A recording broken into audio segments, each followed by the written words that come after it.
நான் இன்னைக்கு கத்திரிக்காய் உருளைக்கிழங்கு பொரியல் செய்ய போகிறேன். சாம்பார் பொடி சேர்த்து செய்ய போகிறேன். இது வந்து என்னென்னா புளி சாதத்துக்கு வந்து நல்ல காம்பினேஷனாக இருக்கும். வாங்க எப்படி செய்கிறதுங்கிறத பார்க்கலாம்.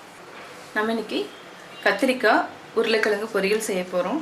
இந்த பொரியல் வந்து என்னென்னா புளி சாதத்துக்கு வந்து சைடிஷ் வந்து நல்லாயிருக்கும். இப்போ வந்து என்னென்ன இன்க்ரீடியன்ட்ஸ்னு சொல்கிறேன். உருளைக்கிழங்கு வந்து நீங்கள் 4-5 எடுத்துக்கோங்க. நீட்ட வாக்கில் கட் பண்ணிக்கோங்க. அதே மாதிரி கத்திரிக்காய் அதே மாதிரி 4-5 எடுத்துக்கலாம். இதையும் நம்ம நீட்ட வாக்கில் கட் பண்ணிக்கிறோம். இப்போ ஆயில் வந்து தேவையான அளவு. தாளிக்கிறதுக்கு வந்து பெரிய வெங்காயம் 1 போதும்.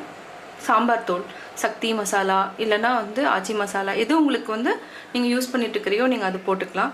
பூண்டு வந்து கொஞ்சமாக போடுறேன், ஏன்னா உருளைக்கிழங்கு போடுறதுனால பூண்டு வந்து கொஞ்சமாக, கருவேப்பிலை கொஞ்சமாக எடுத்துருக்கோம். தேவையான அளவு சால்ட்டு. அதே மாதிரி கடலைப்பருப்பு, உளுத்தம்பருப்பு, கடுகு தாளிக்கிறதுக்கு.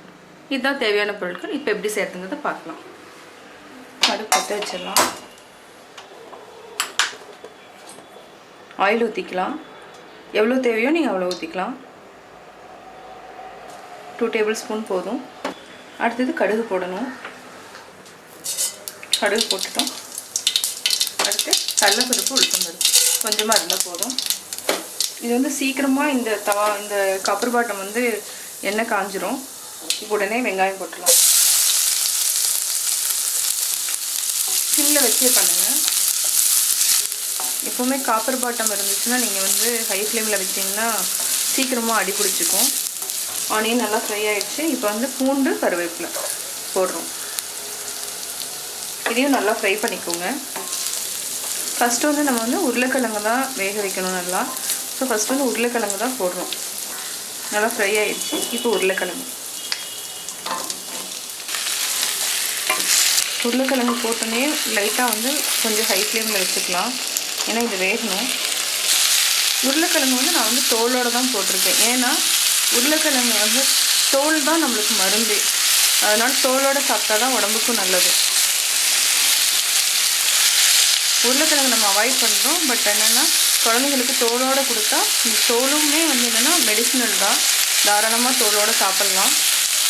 அப்படி வேண்டாம் அப்படின்னு நீங்கள் நினைச்சிங்கன்னா நல்லா பாயில் ஆனதுக்கப்புறம் நீங்களே எடுத்துகிட்டு கூட சாப்பிட்டுக்கலாம். இது கொஞ்சம் வெந்ததுக்கப்புறம் தான் நம்ம சால்ட் போடணும். சால்ட் வந்து உடனே போடணும்னு இல்லை, ஒரு கொஞ்சம் ஓரளவுக்கு ஒரு 5 to 10 minutes வெந்ததுக்கப்புறம், உருளைக்கிழங்கு வெந்ததுக்கப்புறம் கத்திரிக்காய் போட்டு உடனே போட்டுக்கலாம். நம்ம ஒரு 5 minutes வந்து நம்ம மூடி வச்சிடலாம். குயிக்காக வந்து வெந்துடும். அதனால் உருளைக்கிழங்குக்காக ஒரு 5 to 10 minutes நம்ம மூடி வச்சுக்கலாம். ஒரு 5 minutes நம்ம வேக வச்சுக்கலாம். இப்போ வந்து என்னென்னா சால்ட் போட்டுக்கலாம். சால்ட் எவ்வளோ தேவையோ அவ்வளோ கொஞ்சமாக கூட போட்டுக்கோங்க. கத்திரிக்காயை நம்ம போட்டுருவோம். கத்திரிக்காய் வந்து நீங்கள் சால்ட்டோடு வச்சிட்டிங்கன்னா தான் கருப்பாகாது. எப்போவுமே என்னென்னா சால்ட்டு கூட போட்டு தண்ணிக்குள்ளே வச்சுருங்க. இல்லைனா வெளியில் வச்சிங்கன்னா கருப்பாயிடும். நல்லா ஒரு கிளறி விட்டுட்டு இப்போ வந்து சாம்பார் தூள் போட்டுக்கலாம். இதுக்கு வந்து என்னென்னா வெறும் மிளகாத்தூள் வந்து நல்லா இருக்காது, டேஸ்ட்டாக இருக்காது. சாம்பார் தூள் தான் நல்லா டேஸ்ட்டாக இருக்கும். காரம் பத்தலைன்னா நம்ம காரம் ஆட் பண்ணிக்கலாம். அதான் சாம்பார் தூள் இன்னும் கொஞ்சம் போட்டுக்கலாம். இது வந்து குழந்தைங்களுக்கு வந்து நீங்கள் கொடுக்குறதுனா கூட இன்ட்ரெஸ்ட்டாக சாப்பிடுவாங்க. உருளைக்கிழங்கு அப்படியே நீங்கள் கொடுத்துட்டிங்கன்னா சாப்பிடுவாங்க. லைட்டாக ஸ்பைஸியாக இருக்கும்.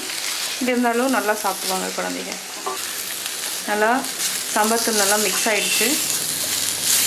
இப்போ வந்து தண்ணி ஊற்றிட்டு நம்ம ஒரு 5 to 10 minutes சிம்லேயே வச்சுக்கலாம். ஹை ஃப்ளேம் வேண்டாம்.